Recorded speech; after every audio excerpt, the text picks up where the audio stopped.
Σήμερα καλούμαστε να πάρουμε μια σημαντική απόφαση. Θα συνεχίσουμε στο δρόμο που μας οδήγησε στα σημερινά αδιέξοδα ή θα αλλάξουμε πορεία?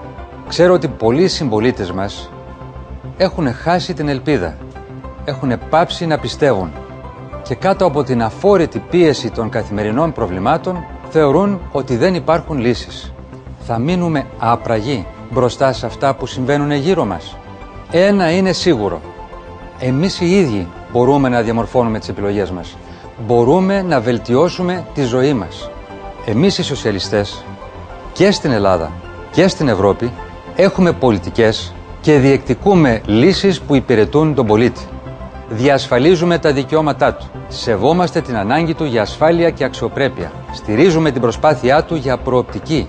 Εργαζόμαστε για τις πραγματικές ανάγκες της κοινωνίας μας. Η ψήφος μας είναι απόφαση αλλαγής. Μπορούμε να βελτιώσουμε τη ζωή μας αν βάλουμε πρώτα τον πολίτη, πρώτα τον άνθρωπο.